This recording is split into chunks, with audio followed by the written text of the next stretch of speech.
Good morning, class. Good morning, students. Welcome to class 10. Well, students, we'll be discussing about chapter 2 of Science 1. It is regarding the periodic classification of elements. So, to understand what is classification, I have brought a small activity here. Now, you must be seeing things over here. Let me group these things into two. This grouping actually is called as classification. So let's do this grouping. I will be showing you. You need to group it. You need to guess it actually. Well, this, all of your favorite thing will go here. Eid time, dates will go here. Well, during your class hours, what you do? Keep munching this, isn't it? Where it will go? Here. Well, what about this?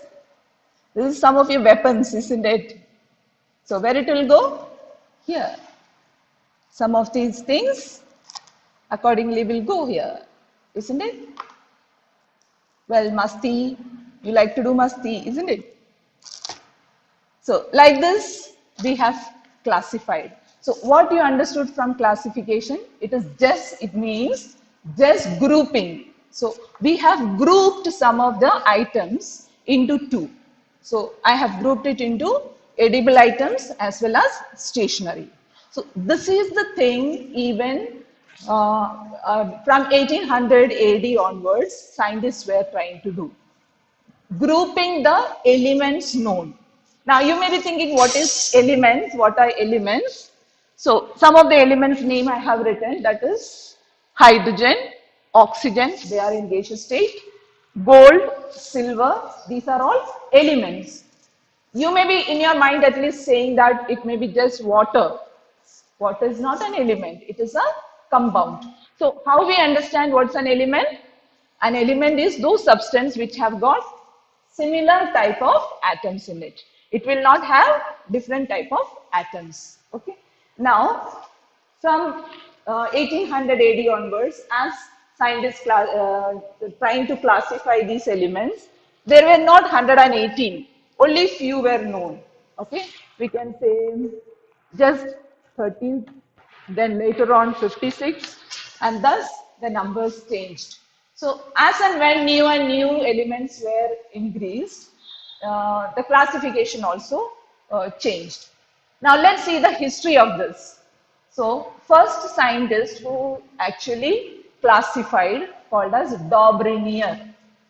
Dobrinius triads. He grouped the elements into three. So this group of three elements are called as Dobrinius triads. What are Dobrinius triads? Group of three elements. So now how he arranged these elements? He was considering the atomic mass of the elements. Atomic mass of an element is the sum of the proton and neutron present in it. So most of the previous scientists were considering the properties of the elements are because of its atomic mass. So even Dobrinier thought it is the atomic mass. So he arranged the elements in such a way in the increasing order, but he has chosen these elements and he considered three elements. In this, the atomic mass of the first element and the third element is being taken and then divided by 2. We properly say it as taking mean of it. Okay, taking, or you can also use the word as average. So he has taken mean of this. Suppose he has taken three elements, we'll consider it as A, B, C. So to take mean of this, what is to be done? The atomic mass of A and C is taken and divided by 2. So you get an answer. This is the atomic mass of the middle element. So this is Dobrinier's law. Dobrinier suggested elements can be grouped into three. In this three, the atomic mass of the middle element is approximately equal to the mean of the atomic mass of the other two elements. So this is Dobrinius triad. So some of the examples for Dobrinius triads are lithium, sodium, and potassium. The periodic table is a tabular method of displaying the elements in such a way that the elements having similar properties occur in the same vertical column or groups. So that is what is a periodic table. In a periodic table, you see elements. Now, this arrangement of elements into different groups on basis of the similarities in their properties is called as classification of elements. Frobenius classified the elements in the increasing order of their atomic masses into groups of 3 elements are called as triads. In this law, what you have to remember? Increasing order of their atomic masses. And another thing you have to remember about these 3 elements are called as triads. Okay. Now, in each triad, the atomic mass of the middle element was approximately equal to the average of atomic mass of the other 2 elements. So, in this you remember, in each triad, atomic mass was considered, as well as the atomic mass of the middle element was approximately equal to the average. Okay. So, this is what is Dobrinius law. So, these are all examples of Dobrinius triads: lithium, sodium, potassium, calcium, strontium, barium, chlorine, bromine, and iodine. Actually, these are very important.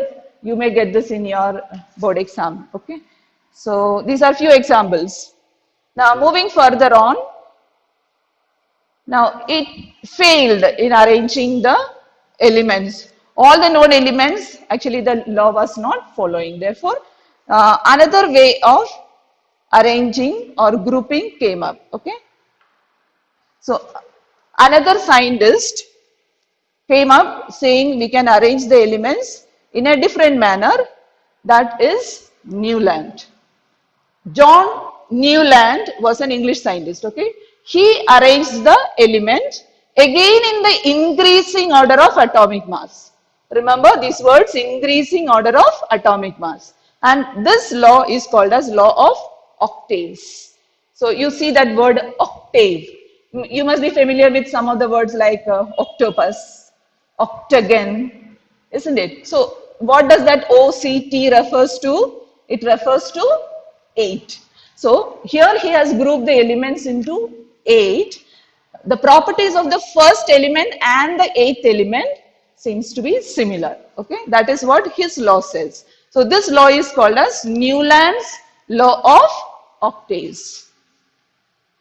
Let's go further. According to this law, when an elements are placed in order of increasing atomic masses, the physical and chemical properties of every 8th element are the repetition of the properties of the first element with like the 8th note of musical scale. That 8th note of musical scale you may be knowing, in India we say sa re ga ma pa dha ni sa. We start with sa and we end also with sa, isn't it? So of course Newland may not be singing sa re ga ma there. What he'll be singing? Do re mi fa sol la si do. Starting with do, ending with do. So therefore he said it can be similar to the musical note. It can be, you can just tell that it is the example like musical notes. Okay. So this is what is Newland's octaves. But you know that by that time there were 56 known elements. But he could not arrange all the 56 elements according to his rule. Only up to calcium it was following the rule. Okay. Lithium, beryllium, carbon, nitrogen, fluorine and neon. So this is how he arranged the group. Okay. However, each sequence of Newland's octaves contain only 7 elements. Counting the elements in the columns, in Newland's day, the group 8 or 18 are rare gas, or we now call it as noble gases. Okay. So helium, neon, argon, krypton, xenon had not been discovered at that time. So that's about Newland's octaves. So this is the table showing Newland's octaves. You can see. So now, according to his law, hydrogen and fluorine will have the similar property. Also, fluorine and chlorine will have the similar property. So also lithium and sodium will having similar properties. This is what according to Newland's law. Now again, as I told you, all the non-elements were not following his rule. So what will another scientist do? Will they sit quietly like that? No. So what they'll do? They'll come up with a new idea. So also another scientist called as Mendeleev came up with an idea of classification of elements. Now, let's learn about Mendeleev's periodic law. Okay. So, he is actually the master creator, we could say. We are following modern periodic table now. It's because of him. It is because of the work that what Mendeleev has done. Okay. Now, according to his law, the physical and chemical properties of the elements are the periodic function of their atomic masses. Now, this is a law which has been coming in the board many a times. So, you need to by heart this, isn't it? Well, the law says the chemical and physical properties of an element is just because of its atomic mass. But today we know that it is not because of atomic mass. Okay, that we will discuss later on. Well, so this is Mendeleev's periodic law. What is Mendeleev's periodic law? The physical and chemical properties of an element are the periodic function of their atomic masses. Now, he came up with many ideas. Mainly, it is he who arranged or grouped the elements or arranged the elements in groups and periods. Okay. What are groups? The vertical columns seen in the periodic table are called as groups. What are groups? Groups are vertical columns. Okay. Whereas what are periods? Periods are horizontal columns. So it should come in your mind nicely because it's very important. What are groups? They may ask difference between groups and periods. So you will say groups are vertical columns, like we are standing columns we can say. Okay. Then what are horizontal columns called as periods? Okay. Like this. You can say sleeping columns. Okay. Remember this. Okay. Standing and sleeping. In the answer sheet, don't write. What you'll write? Vertical columns and horizontal columns. Okay. So, vertical columns are called as groups and horizontal columns are called as periods. This is what Mendeleev suggested. We can arrange the elements in these columns. Okay. So, now you will get a tabular column and in each square he placed elements. So, in his time, making such a kind of effort was much noteworthy. Okay, now let's study more about Mendeleev's periodic table. He was, as the slide says, he was a Russian scientist, was the most important contributor to the early development of the periodic table of elements. Now, the formula of oxides and hydrides formed by the elements was also the basis for the classification of elements. Oxides and hydrides. For example, let's take oxide of sodium. How will we write? Na2O. Oxide of sodium. Now, for say about another element, magnesium oxide. MgO. Okay. So this is how the oxides as well as hydrides, when it combined with hydrogen, you will get hydrides of an element. Okay. Well, let's moving on to merits of Mendeleev's periodic table. Okay, you will see this is exactly the Mendeleev's periodic table. You will be seeing Roman numbers are placed 1 to 8. Roman number 1 to 8 is being given for the groups.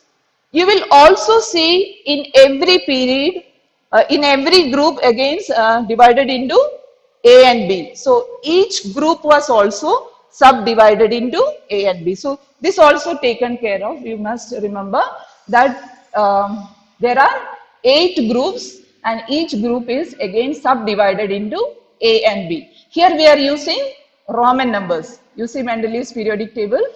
We are using how we are denoting for the group. It is the Roman numbers. Okay. So 1 to 8. And like these columns, as we learned, what are these columns called as? Periods. So there are 7 periods, starting from hydrogen, lithium, sodium, potassium, rubidium, cesium, actually francium now. This is how he arranged. This is actually 7 periods are there, including this. Now, in this table, this is one of the important fact of Mendeleev's periodic table. Then, while preparing this table, he has rearranged, or we can say revised the atomic mass. Some of the elements, atomic mass was revised. This is one of the important characteristic of Mendeleev's periodic table. So we use the word merits of Mendeleev's periodic table. Okay, this is what you need to remember, merits of Mendeleev. And this is also another question which has been coming in the many board exams. So please take care of this. You need to understand this very well. So the next is Mendeleev kept some vacant places. You can see here some of the places are vacant. These vacant places, actually he said there will be some elements will be discovered, some elements are going to be discovered, and then these elements will occupy these places. He also suggested what will be the atomic mass of these elements and how they will be, whether it is spectrography or whatever, whichever way it can be found out, also he has suggested. So we can say he is a magician, isn't it? He could predict. So the third merits of Mendeleev's periodic table is that now, there was no place reserved for noble gases in Mendeleev's original periodic table, but when the noble gases such as helium, neon, argon were discovered towards the end of the 19th century, Mendeleev created the zero group without disturbing the original periodic table in which the noble gases fitted very well. So these are the 3 important merits of Mendeleev's periodic table. So 3 merits. How can we put it in a nutshell? The first one, he revised atomic masses of some of the elements, not everyone, only few of the elements. And second is, he kept some vacant places. And third is, you can say when inert gases, that is helium, neon, argon, krypton, xenon were found out, without disturbing the whole table, he could easily place them. So these are the merits of Mendeleev's periodic table. Going on to what are the demerits. Of course, if merits are there, there will be a little bit of demerit also, isn't it? So the demerits of Mendeleev's periodic table made way to the new table which we are following today. Now let's see which are they. The whole number of atomic mass of elements cobalt and nickel is the same. Therefore, there was an ambiguity regarding their sequence in Mendeleev's periodic table. The cobalt and nickel had same atomic. Suppose now how he has arranged the elements in the increasing order of atomic mass. Now, if 2 elements are having same atomic mass, where he will arrange? Both cannot be put together. So this was a mistake made by him, or we can say it is the demerit of Mendeleev's periodic table. Coming on to the next part, that is isotopes. Isotopes of elements. You must be knowing what are isotopes. Let's discuss a few isotopes. That is a few of them, like chlorine. Chlorine is an element. It has got an isotope. So we say chlorine 35 and chlorine 37. Same element but having different mass numbers. Chlorine 35 and chlorine 37 are called as isotopes of chlorine. So also we know carbon. Carbon 12 and carbon 14. So a few of the elements are like this. So what is an isotope? An isotope is an element which is having different mass numbers. Now you may think how they are having this different mass number, because in them there will be the number of neutrons will be more. So isotope of an element will have two different atomic masses. So to place them in one place was difficult for or wrong what according to Mendel's periodic law. So it had to be changed. Then third demerit of Mendel's periodic table is when elements are arranged in the increasing order of atomic masses, the rise in atomic mass does not appear to be uniform.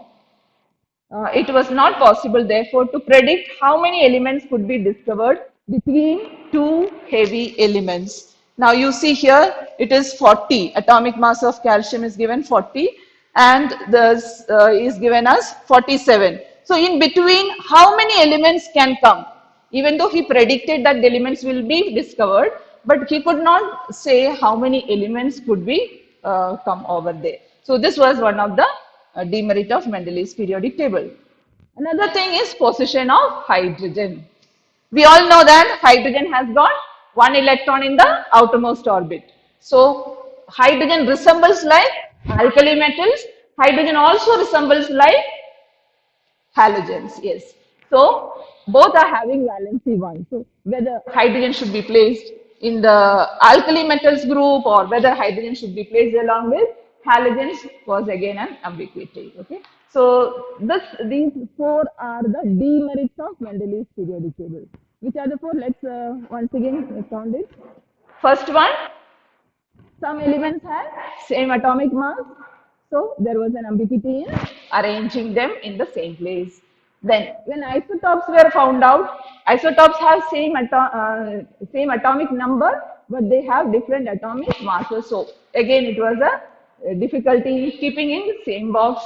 Well, coming to the third one, when elements were arranged in increasing order of atomic mass, how many elements can be placed in between this was again an ambiguity, and position of hydrogen. So these four are the demerits of Mendel's periodic table. So till here, we'll meet in the next unit. This is the history of classification of elements. Thank you for watching.